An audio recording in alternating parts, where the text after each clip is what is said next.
councilman for a little over 70 days now. And as we saw by a show of hands, a lot of people are in here regarding Kingwood Drive and the article that was in the Tribune paper a week and a half ago. I make it a pretty good habit of trying not to read everything that's in the paper, but when I came home one day, my wife showed me the paper and said, "What the heck did y'all talk about at this capital improvement project meeting?" So I want to set the record straight right off the bat, and I'll turn it over to my good friend, Representative Huberty. When we had our capital improvements project, or also known as CIP meeting a few weeks ago, how many people in this room were present? Okay. So I think if you talk to any individuals that were present, the article, while it contained a lot of good facts, didn't tell the entire story. The responsibility for the city of Houston is to make sure they do a complete engineering study. So every district looks at these types of information. It's data, it's facts. It's not emotion, but the city presents this information to us as a community, and then it's our responsibility as a community to make sure we give it a go, no-go. So one of the things that popped up on the capital improvement project list was a 2015 initiative to talk about the possibility of expanding Kingwood Drive. Now, I've lived here a long time, since 1991. A lot of people have lived here probably since 76, and that time when Kingwood was developed by Friendswood.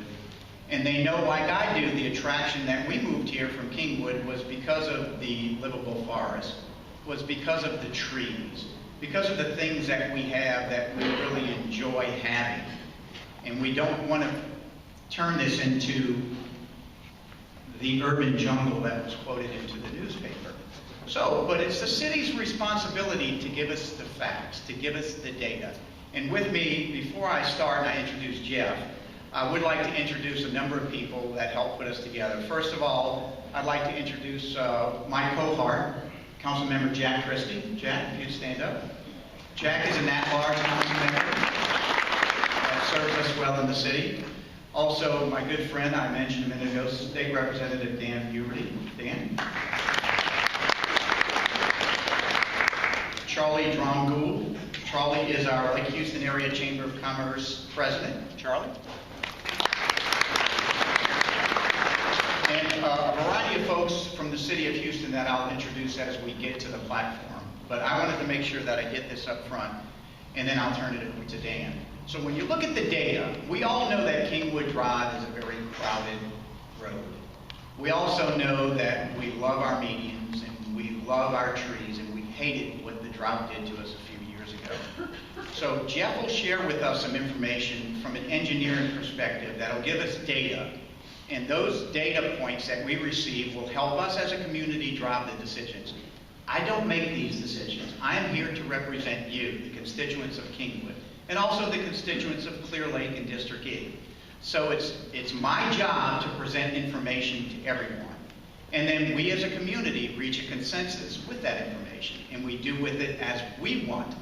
And the city is very clear in their understanding of that, and Jeff will get into these details. So the story and the analogy I like to tell when you look at Kingwood Drive is we have 50 pounds of traffic headed down into a 10-pound bag. And what happens with that 50 pounds of traffic as we head into that 10-pound bag? We all know that's traffic congestion. We do have the very latest in technology with like synchronization. Jeff will talk on that in a minute.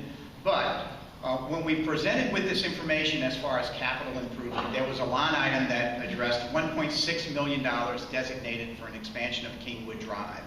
If you look at data, there are 41,000 cars that go from Woodland Hills to 494 down Kingwood Drive. There are 26,000 cars that go from Westlake Houston to Woodland Hills. So when you look at data that helps drive decisions on lane usage when they're building expansion projects, when they're building new highway projects, if you look at those numbers, the data will tell you that 41,000 cars, it should be driven on an 8-lane highway. It should also tell you that the 26,000 cars should be driven on a 6-lane highway. Well, that isn't going to happen in Kingwood. We understand the data. We understand the conditions of Kingwood Drive. And it's our decision to either live with it or to make an adjustment.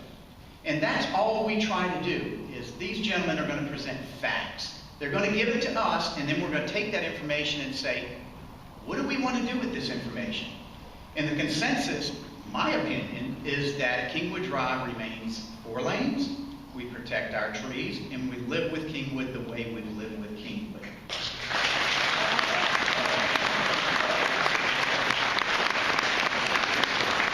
And that is exactly what we talked about in our capital improvement project meeting. And I made this statement a few minutes ago, and someone said, you better not say that. A politician shouldn't say that. But I told my wife, I said, I've been in this job for less than 70, 80 days. I said, I don't want to be the only guy in the history of the city council that served an area for not even a year. And I said, and I don't want to be the guy that they lynch on the corner of Westlake Houston and Kingwood Drive. I'm not that guy. So anyway, it's good to see that people have like opinions. Now, we will get into the data, and I asked Jeff to come here to get into some of the data. And what we do with that data is strictly up to this room. So I hope you stay, and I hope you don't leave because you heard that little introduction. But I want to make sure that I hit that up front, and that everybody does understand that while the paper was accurate in its portrayal of the meeting, there were a lot of information, in my opinion, that was left out. So I wanted to hit that up front and be perfectly clear. Also,